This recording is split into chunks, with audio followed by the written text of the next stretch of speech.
నమస్కారం గురుగారు. ఓం శ్రీ మహాగణాధిపతయే నమః.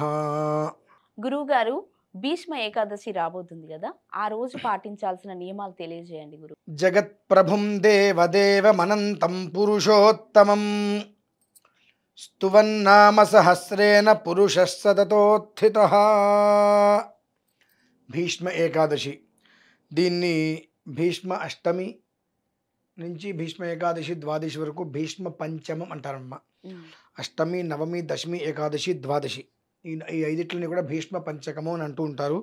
మనకు భీష్మ ఏకాదశి వరకే, అంటే మనకు ఎంతవరకు అవసరమో అంతవరకే తీసుకుంటాం మినహాయిస్తే అది ఉన్నంత వరకు మనం తీసుకోం.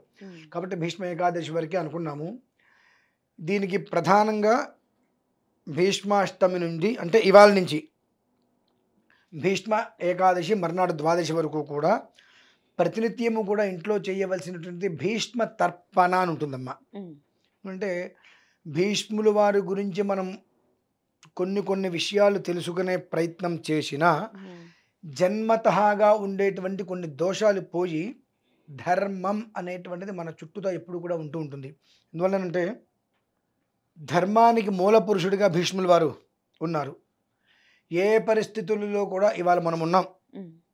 ఒక విషయంలో మనం భీష్మ ప్రతిజ్ఞ చేసి ఇలా నియమంగా ఉంటాం అనుకుంటాం. ఏదో ఒక విషయంలో ఆ నియమం ఉల్లంఘన చేసేస్తాం మనం భీష్మ ప్రతిజ్ఞ అనుకునేది గొప్ప వాళ్ళమైతే కాదు. ప్రతిజ్ఞ అంటాను కూడా అబద్ధమే, అది ఎందుకంటే మనం నిలబడలేం. కానీ వారు భీష్ములు వారు తన తండ్రి సుఖం కోసము మీసాలు కూడా పూర్తిగా రాని రోజుల్లోనే బ్రహ్మచర్య వ్రత నియమానికే భీష్మ ప్రతిజ్ఞ చేసి ఉన్నాడు. తర్వాత ఆయనకి అనేక రకాలుగా ప్రలోభాలు వచ్చినాయి. రాజ్యాన్ని స్వీకరించమని ఎన్నో రకాల ప్రలోభాలు వచ్చినాయి. ఎన్ని ప్రలోభాలు వచ్చినా తల్లి, ఇది నా భీష్మ ప్రతిజ్ఞ. ఆ భీష్మ ప్రతిజ్ఞ వల్ల ఆయన శాపాలు కూడా ఎన్నో ఎదుర్కొన్నారు. ఆయన ఎన్నో రకాల శాపాలు కూడా ఎదుర్కొన్నారు ఆ భీష్మ ప్రతిజ్ఞ వల్ల. అయినప్పటికీ కూడా ఆ ప్రతిజ్ఞ నేను తప్పను అని చెప్పి శ్రీకృష్ణ పరమాత్మకి అత్యంత ప్రీతిపాత్రుడయ్యాడు. శిశుపాలుడు చనిపోవడానికి ఆయన అప్పటి వరకు అన్ని దోషాలు అపవాదులు చేసినప్పటికీ కూడా భీష్మ పితామహుని ఒక్క మాట అన్నందుకు సుదర్శన చక్రం వేసేస్తారు. ఆయన తత్వం గురించి మనం తెలుసుకోవాలని ప్రయత్నం చేసి 5 రోజుల్లో రోజు ఒక 5 నిమిషాలైనా భీష్ముల వారి ఒక చరిత్ర మనం వినగలిగితే మనకు కూడా మోక్షం సంప్రాప్తం అవుతుందమ్మా. అంటే భారతానికి ప్రధానమైనటువంటి పాత్రధారులు భీష్ముల వారు, కర్ణుడిద్దరే. కాబట్టి ఆ కర్ణ పర్వం ఒకటి, ఈ భీష్మ పర్వం ఒకటి అనేటువంటి మనం భీష్మాచార్యులు భీష్ములు, ఆ భీష్ముల వారి గురించి ఇవాళ నుంచి మొదలుపెట్టి ద్వాదశి వరకు ఒక్కొక్క రోజు ఒక్కొక్క విషయం తెలుసుకుంటూ కూర్చుంటే మన జీవితంలో ఉన్నటువంటి అపోహలు అనేటువంటి తొలగిపోతాయి. అంటే ధర్మానికి మూలంగా ఆయన మనం తీసుకోవాల్సి వస్తుంది. ద్వాదశితో సంబంధం ఏంటండి? భీష్మ ఏకాదశి అంటారు అందరూ కూడా. ద్వాదశితోటి పనేంటి? ఓకే, ఉత్తరాయణ పుణ్యకాలం కోసం అంపశయ్యం మీద ఉండి నారాయణ నామస్మరణం చేస్తూ అవకాశం ఉన్నంతసేపు విష్ణు సహస్రనామ పారాయణ చేస్తూ నేను ఒక శ్లోకం చెప్పాను. భీష్మ ఉవాచ జగత్ప్రభుం దేవదేవమనంతం పురుషోత్తమం. నీ జీవితం మొత్తం గందరగోళం అయిపోయింది. ఏం చెయ్యాలో అర్థం కావట్లా. ఏ ప్రయత్నం చేస్తున్నా మట్టే, ఎదగట్లా. రూపాయి తీసుకొచ్చి పెట్టినా, 1,00,000 తీసుకొచ్చి పెట్టినా చివరికి మొత్తం కూడా నష్టం మినహాయిస్తే ముందుకు నడవలేకపోతున్నాం. ఏదైనా ఉద్యోగంలోకి జాయిన్ అయ్యావు, 10 సంవత్సరాలైనా మెట్టెక్కలేకపోతున్నాం. మన వెనకాల మన కింద ఉన్న వాళ్ళందరూ పరిగెడుతున్నారు. మన జాతకంలో దోషమా అర్థం కావట్లా, ఎదగలేకపోతున్నాం. అప్పుడు ఏం చెయ్యాలి? జగత్ప్రభుం దేవదేవమనంతం పురుషోత్తమం అనేటువంటి శ్లోకం ఈ భీష్ముల వారు ఏదైతే కనుక భీష్మ ఉవాచ అని చెప్పి వారు చెప్పినట్టు ఉంటుందో ఆ శ్లోకాన్ని పారాయణ చేసుకోగలిగితే వాళ్ళు ఏదైతే ఆశించి అక్కడికి వెళ్ళలేక ఇక్కడే ఉండి నిరాశతో ఇబ్బందులు పడుతున్నారో ఆ స్థాయికి వెళ్తారమ్మా. అనగానే మన వాళ్ళు అతి తెలివితేటల్లో చాలా ముందుంటారమ్మా.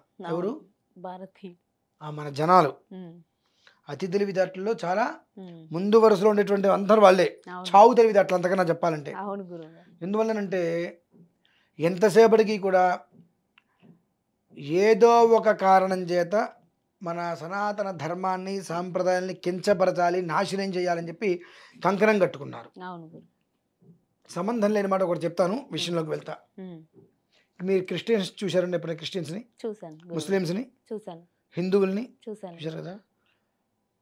గొర్రెలు గొర్రెలు అంటారు, ఎవరినండి అనేది? ఉమ్, గొర్రె పిల్లలు అంటూ ఉంటారు కదా, ఎవరిని అంటూ ఉంటారు సహజంగా? తప్పేముంది అనుకోవడానికి? ఆ, మన వాళ్ళు సిగ్గు లేని వెధవలంతా కలిసి క్రిస్టియన్స్ గొర్రె పిల్లలు అంటారు కదా. అవును గురు. కొండ గొర్రెలు మన వాళ్ళు, అవును అవును. హిందువులందరూ కొండ గొర్రెలు అంట. ఉమ్, ఎందువల్ల అంటున్నానంటే అమ్మా, క్రిస్టియన్స్ మెడలో సిలువు వేసుకుని రోడ్డు మీదకి ఎక్కడానికి సిగ్గుపడరు. పడరు. ముస్లిమ్స్ ఉమ్, ఎంత ఎండాకాలమైనా బురకా వేసుకుని రోడ్డు మీద రావడానికి సిగ్గుపడరు. అవును కానీ మనం నుదుటిని బొట్టు పెట్టుకోవడానికి ఎంత సిగ్గుపడతాము. అవును గురు.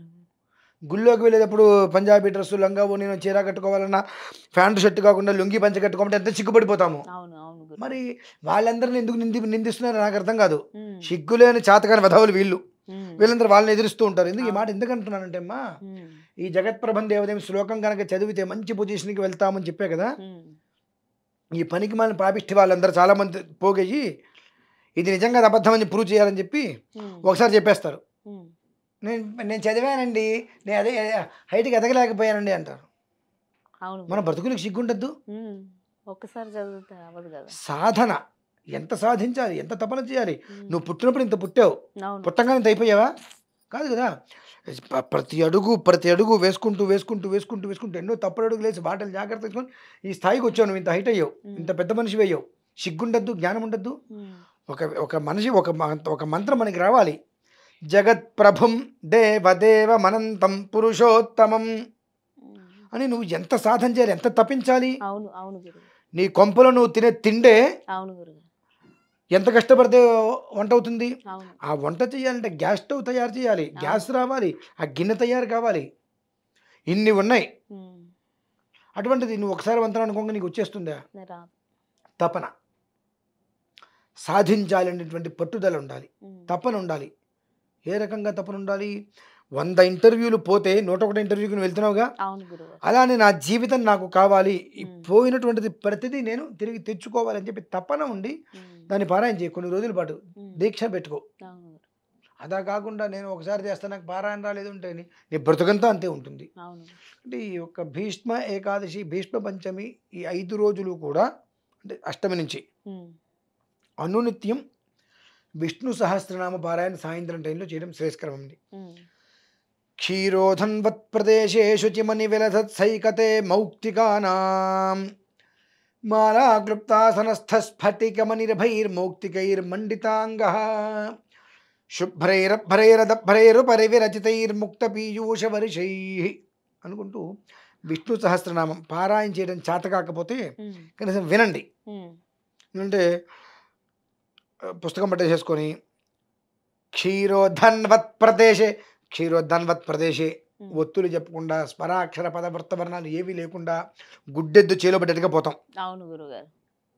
దానివల్ల ఏం చేస్తున్నాం, మనం పాపం అనేటువంటిది ఇక నెత్తి మీద మూట కట్టుకుంటున్నాం. ఉమ్, ఎప్పుడైతే ఒక విధానం అనుసరించవలసినటువంటిది ఉంది, ఉమ్, అది అనుసరించలేకపోయామో దాని నుంచి మనకు ఎప్పుడు కూడా నెగిటివే వస్తుంది. ఉమ్, మీరు డాక్టర్ దగ్గరికి వెళ్తే ఉమ్, మీకు ఒక మెడిసిన్ ఇస్తాడు, అవును గురుగారు.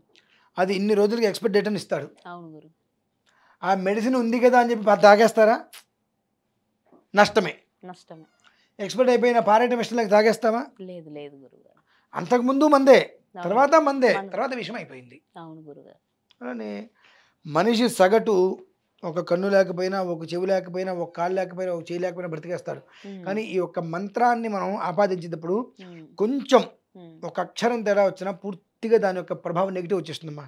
ఓకే గురుగారు. పిల్లలకి పేర్లు పెడతారు కదా, అవును. దాన్ని ఏమంటారు?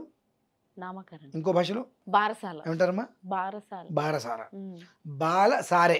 ఉమ్, బారసాల కాదండి, ఆ, బాలసారే. ఉమ్, బాలలకు పెట్టేటువంటి సారే ఉమ్, బాలసారే.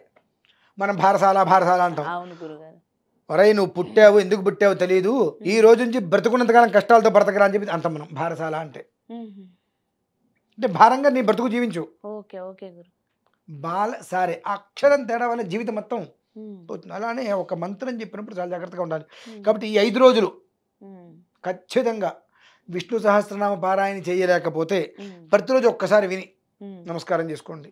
లేదా జగత్ప్రభం దేవదేవం శ్లోకం ఏదైతే ఉందో ఆ శ్లోకాన్ని 108 సార్లు అనుకునే ప్రయత్నం చేయండి. ఓకే. దీనివలన ఏదైతే మనం నష్టపోయామో, ఉమ్, ఏదైతే దూరం అయిపోయిందో అది ఖచ్చితంగా వృద్ధి చెంది మన దగ్గరకు వస్తుందమ్మా. ఉమ్, అది మనం నిజమా అనంటే టైం పడుతుంది రావాలంటే. ఉమ్, ఇంత గింజ పాతి ఉమ్. రోజు గుంట చూస్తున్నట్ట మొక్క రాలేదేంటి అని చెప్పి ఎందుకు అవును. వస్తుంది?